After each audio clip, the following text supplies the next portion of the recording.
told the weather outside is not that cold, and if you take my hand, I'll walk with you to Georgia.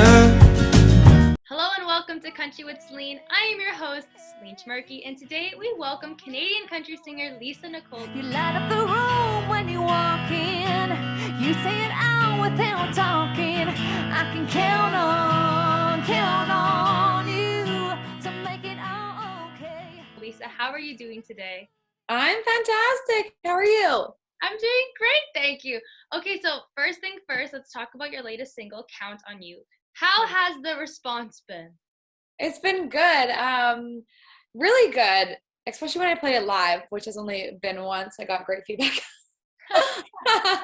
But no, it's good because when I wrote the song, ironically, we released it during the pandemic, and it's like on the bad days, we always call to make it okay. And like, it's about when everything's going wrong in the world, you always have this person you can count on. Mm-hmm. Yeah. And so it's had a good response because of what's been going on the last year. Everyone can relate to it, so it's nice to connect to.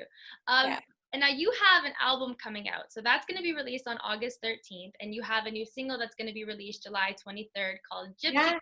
So tell the listeners, tell the viewers and all your fans, what can they expect with the upcoming album? What can they expect with Gypsy Girl? Tell us all about it. Yeah, so I wrote the whole album pretty much down in Nashville, minus a couple songs. And I'm so excited because it's the first album that it's all my own songwriting. Mm-hmm. So it's all my own stories and experiences and other people's stories, of course. And I worked with a great producer, Jeff Johnson, and hit songwriters. So it's just, the level has definitely gone up from like my first EP, you know.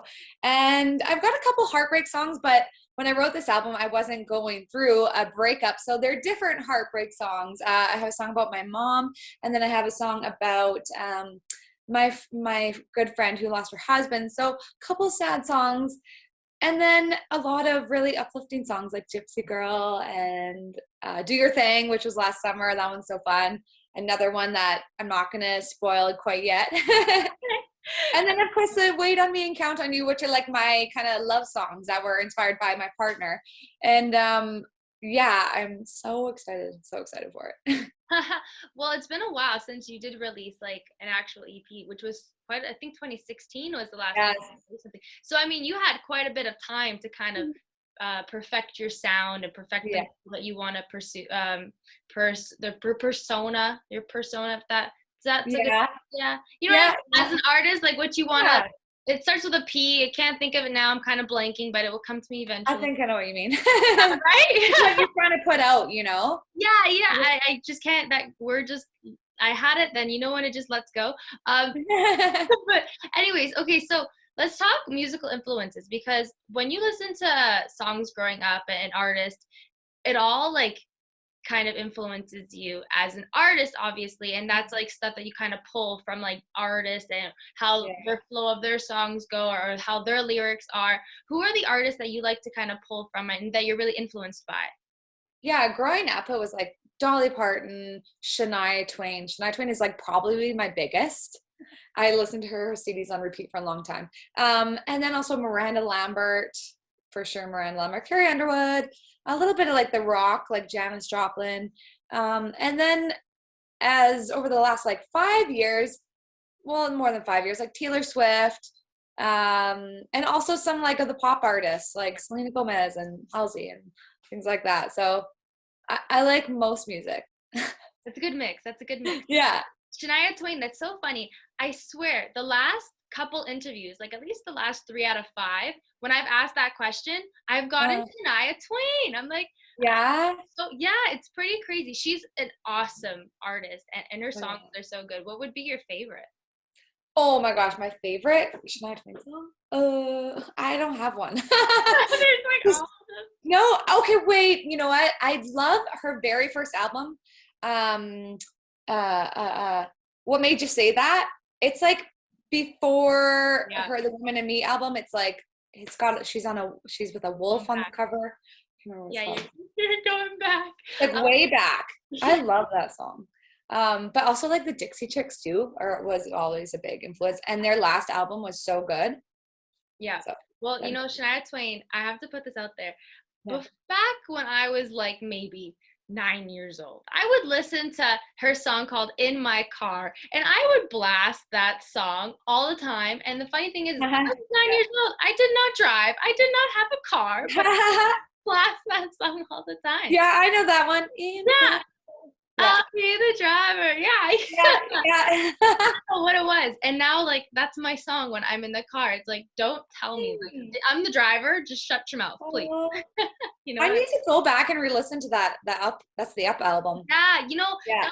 I think honestly, that was like my favorite one. I really, Yeah. and you know how she did the pop version, and then she had the red cover and the green one. There was like, Yep. the green was the country. The country one was I like that one. Yeah, totally. Yeah, right. Yeah. Well, let's get to know you a little bit more, Lisa. So, where did you grow up? I was born in Grand Forks, BC, small town. Grew up in Cascar, kind of the Kootenays is what our region is called. So small town girl. You're in BC. How is everything over there? I haven't really been watching the news lately. Is like the fires kind of put out? No, it's so bad. Yeah, and like looking out my window, it's like so smoky right now, which is really, really sad. So, are you like near where the fire was? Or No, there's a big fire in Kamloops area right now. Mhm. And the smoke can travel like thousands and thousands of kilometers. So, and there's a few, I think, close to us, but there's been a few scares right in our neighborhoods, like right on the mountain, right there. And it gets a little bit scary, but luckily we have really good fire crew out here and, you know, Well, a lot of support. BC is so beautiful, but you guys have like forest and a lot of trees and a lot of sea Yeah. out there. So put that in a heat wave together, that's not going to end up well, like even with California too. But I hope everything gets better over there. It's so beautiful. If you guys have not been to BC, Oh, you yeah. should. British Columbia is oh my God, the pictures that I see, I'm like, wow. And like to travel across Canada is so expensive, but honestly, it would be so worth it. Like it would be so worth it to go from Yeah, if you haven't come out this way, it's like in like last week we were in like 43-degree weather, which is so hot. I would take it. I would take it. It's okay. I know. I'm like, you know what? Right now it's like 30 right now. And I'm like, this is like comfortable. Yeah. But oh gosh, yeah, we're just surrounded by, at least where I'm, mountains, lakes, rivers. Oh, it's so beautiful. I love it. Yeah, it's so pretty. That's definitely going to be on my bucket list. But so Lisa, how did you figure out that you wanted to be a singer? Like, did your parents play any instruments? Like, was your parents a big influence on you as a kid? How did it all happen for you? You know, they did not play any music. Okay. I know, it's so weird. I don't know. I just a lot of country music on at home on CMT and like, you know, driving in the truck. We always had country music playing. I just started singing when I was when I was younger, but like my first taste was like around 9 years old on an actual stage. And so How was that? Were you nervous? oh yeah, for sure. And it was like this like restaurant/bar karaoke kind of thing. And then from then, when I was about 14, 15, my parents started taking me to jam sessions around in the Kootenays. So 3 nights a week, I would go to 3 different bars. I was like 15, right? Yeah. So I'd either have to wait outside or upstairs in a hotel or in the doorway. And I would go up and sing my songs and go back and wait and then go up again and sing a few songs. And I did that for years just to really work on my chops. Yeah. That would really build your confidence, especially at that age, because that age is kind of tricky. You could either be very, very, very shy, or when it starts to like boost your confidence. And now you're how old? 20 what? 20? No, thank you. Oh my God. Wait, what? I'm 32. Oh my God. I'm so flattered. Oh my God. You look like you're 23. You look like you're my age. Are you 23? Yeah, I'm 23. Girl, thank you. You're welcome. I'm shook right now because like when I read people's bios, most of the time they never put their age in there. Nah. They like at this age they did that, this age they did that, but they'll never say how old they are now. I know. I'm not expecting that at all. Oh wow, thank you. You look good. I think you need to share us your skincare routine. Oh yeah, for sure. I drink tons of water. Like I drink water all day. I don't know, I eat pretty healthy, like lots of greens and stuff. And then I've been using Beauty Counter for years. What Beauty Counter? Is that a product? Is that a Yes, it's a skincare product. oh Yeah, so like a daily moisturizer, night cream. And my number one tip is going to be wear sunscreen every single day. yeah. Do you wear sunscreen every day? I do, but On your face? mostly recently, yes. Okay. But it's the tinted sunscreen, so like it's still Nice. like, cute, but it's Yes. still protecting my face. Okay, that is my number one tip. The sun adds age on you if you're up Mhm. there in the sun like a lot. Like it really does give you wrinkles, and Yeah. the winter too is like a big thing with the sun as well, right? So you got to protect your face. I agree with you on that. Yes. Yeah. And I was looking at like your old photos. You went from a blonde like me to Yes. a brunette. Why? Blondes have more fun. Come back. I know. No, I definitely love being blonde. It's so fun. But I don't know, for so many years I was like, oh, I want to go back to my natural brown. I want to go back, and eventually just did. And I'm not sure if are you originally blonde? Yes, I am. Okay. I'm a bit lighter, but I'm blonde. So for me, it was like really high maintenance to keep up with it. Yeah. And then plus also just like my hair wasn't very healthy. And I was like, I'm going back to brown, and I like it. I know, it still looks good. It suits you. The brunette suits you, especially if that was like your original color. Because maintaining blonde, even on a blonde, is like in the butt. It really is. But I could never imagine what it's like on like brunettes or like people with like On really the dark side. Yeah. Like you damage your hair so much because like it's bleach. You're like bleaching your hair all the time, right? Mm-hmm. Yeah, and I went through some pretty bad hairdressers at the beginning.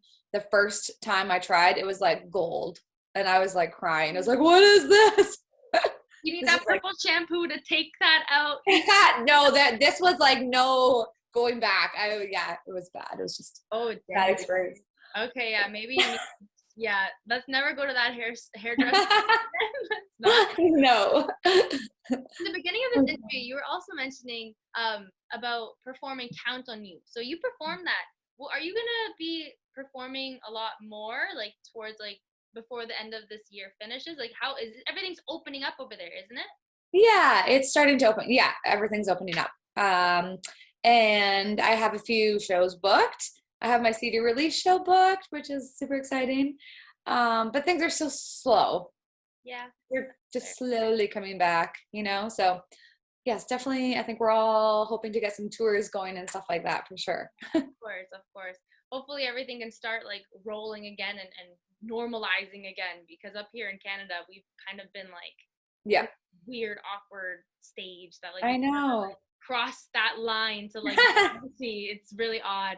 And like the first show I did have back, which was like about 2 weeks ago, I was like equally stressed and equally excited because I was like, I'm either gonna forget all the lyrics, I'm gonna not know how to talk to people up there, or not be able to sing for like 3 sets, because the most I've sang in the last year and a half is like 4 songs, 5 songs. Yeah. So anyways, it was great. But when was the last time like that you actually performed? Like minus this time when you when was it before? Yeah, I had one show in November, and then before that, because they had opened a little bit right here, and then before that it was March. So so in the last year and a half, like I've had 2 shows. See, and that's so different for artists who go from like performing like at least like weekly or bi-weekly, like always performing to like absolutely nothing. Like, that's such a big transition. But I mean, like 2020 was such a year to like work on yourself, work on your craft, and like a lot of you guys utilized it. And when you guys started writing more songs because you had more time at home to practice your guitar, to practice your songwriting, and so on and so forth. So I mean, like 2020 was kind of like a blessing in disguise, even though it's odd to look at it like that, but it is. I know. Right? It's true. And also like it was kind of nice to actually like be at home because I'm so used to like going away every weekend, going, right? And just like, connecting more with my family and my friends and my boyfriend.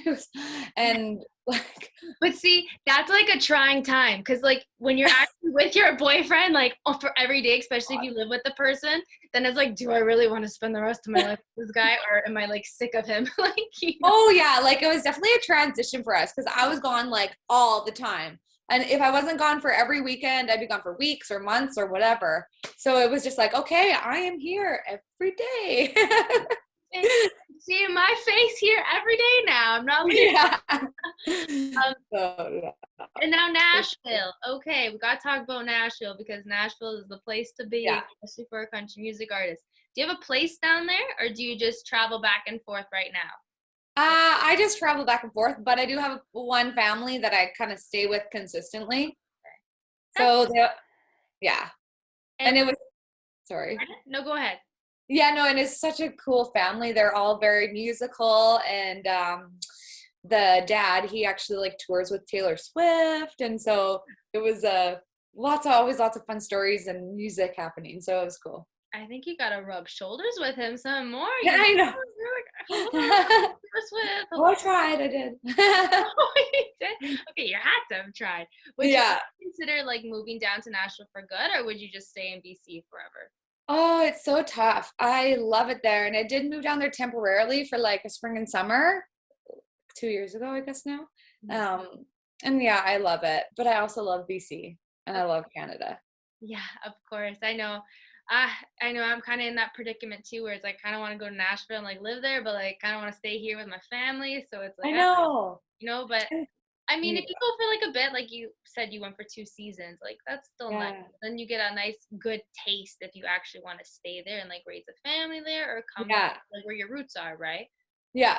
And there's so many artists, like for instance, like Jess Moskey-Luke. She lives in Saskatchewan and she always is just traveling back and forth, and you just make it work. Yeah, of course. You can totally make it work. Whatever is worth it to you, you can totally make it work. Yeah, for sure. Lisa, before I let you go, we're going to play a game. I like to call it Country with Celine Rapid Fire. So I'm going to shoot you out a couple questions, and you're going to answer them, okay? Okay. Okay. So the first one. Oh, wait. This is totally like, I had to just ask this. Have you watched Sex Life on Netflix? Yeah. Okay. Oh, my God. I binged it. When did you binge it? When? Oh, When? gosh. Probably like at least a week ago. Okay. Because I just binged it yesterday, and my first question was going to be, what are you watching on Netflix? But, like, I had to talk about Sex Life. Oh. So did you watch the whole thing? Yeah, I binged the whole thing. In one day? Yeah. Oh, my God. Okay, I watched all 8 I couldn't stop. Good for you. I didn't quite binge it that bad. Well, plus, like, I wasn't feeling the best yesterday, so I was like, you know what? I'm just going to sit on the couch and, like, watch TV. Brad. So which team are you? Brad, I'm sorry. Yeah. I know Cooper is like, I don't know, man. Like, I feel so bad for Cooper. Well, for those of you who don't understand what we're talking about, go Google Sex Life and then watch the trailer. Then you will change your life. Watch it. Then they will understand what we're going to talk about right now. Spicy. Yeah. It is. Cooper, like Cooper's such a good guy, and like he wants to like be with his wife. But, like, I know. Brad, Okay, he kind of like pissed me off when when they went to that sex club. Yeah. And did that thing. I was like, oh my God, how could you? Yeah, right. But the ending was like, this is a spoiler alert if you want to skip forward about like 5 minutes, but like the ending of that was so like, I don't know, are they in like an open relationship? Like, oh gosh. I had no idea. Like, I know. She was fine with Cooper, and then all of a sudden she went back to Brad, and she at the end. And then I was mad again. But your team, Brad. But I was just like, geez, little. I don't know. I guess I have a thing for like bad boy type. Like, yeah. I think we've all dealt with those guys who like you like them at a certain point, and then like you grow apart from them, and then you're happy with someone else, and then they kind of swoop on back in there. No kidding. Oh yeah, I've definitely dealt with those. Right? It happens. Yeah, but so good. Yeah, you gotta watch it. Oh, I followed him on Instagram now. You know, they're actually a couple, Brad and the girl. Oh, I think I saw that, which is crazy. Yeah, they're actually a couple. I'm like, I wonder if their sex life is exactly like the movie, you know? Well, make for easy acting. Yeah, right? Okay, now no more sex talk right now. Back to the next question. If you could live anywhere in the world, where would it be? Ooh, rapid fire. I don't know. Mexico. I would have said Nashville first, but then we talked about Mexico is like, I don't know, it's just so nice and warm. It is nice and warm. Maybe a bit dangerous, but like it's still nice. I don't know. I think I was thinking like more, where do I want to go? I need to get out of here. I know we are so in need of like that travel, like just to go somewhere hot, please. Like, yeah. Okay, next one. Most embarrassing moment. Oh, okay. I peed my pants once when I was with a new boyfriend. How old were you? Oh gosh, I like 22. He was like making me just laugh so hard. Actually, it happened twice with him. And one time, yeah, it happened twice. And one time we were like at the ocean and I was like, I'm just gonna go for a swim. I was wearing jean shorts. I was like, I'm gonna go for a swim because I had peed my pants. And I had to cover it up. That's pretty smart though. If you just go in the ocean, then you get wet. No, Wow, I've never said that live before. Huh. I think I'm gonna use this part as the little clip too, so everyone knows what this interview's about. Whatever. That's really funny. The only time I ever peed my pants was in grade 1. So. Oh gosh, I just like sometimes if I laugh so hard, you know. Yeah. At least he makes you laugh. Yeah. So the second one, what's your favorite quote? Oh, I think I don't really have one. What that you live by then, like. Oh, I don't know. I just think like just being kind. Just be kind to people. Yeah, you could totally say that. That's definitely a quote, and that's definitely a motto to live by. Yeah, that's what I was like thinking when you asked that. It's like something about kindness. Yeah. Who is your celebrity crush? Oh shoot, what's his name? He's an actor. There's a lot of actors, Lisa. I can't narrow that down. See, I'm so bad with names. No, I'm drawing a blank on that one. Shoot. Nope. Any movie that maybe I can like pick off or? It's not Matt Damon, but he looks kind of like no, I can't. I'm so bad with names. I really want to know who this person is. Like you gotta. Shoot. I'd have to. Oh, Mark Wahlberg. I like Mark Wahlberg. Mark Wahlberg. That's who it is. He is a DILF. Yeah. Okay, and last one. If you could pick anybody to go have a Starbucks with, like any celebrity, who would it be? Maybe Miranda Lambert. Awesome. Or like Beyonce. You gotta go check out her bar when you go to Nashville. Yeah, exactly. I saw that. Yeah, awesome. Now her and Blake both have bars down on Broadway. Love it. Yeah. Well, thank you so much, Lisa, for joining me today on Country with Celine. I love this chat, especially about our sex life chat. That was awesome. Not our sex life, but the show. Yeah, no, not ours. I wish mine was like that, but like that's another story. But anyways, see, we like to keep it real on Country with Celine. Don't worry. I love it. Good, it's fun time. But thank you again, Lisa, and everybody. Get ready for her album that is going to be released August 13th, and her latest single that will be released on July 23rd. Do your thing. Do your thing.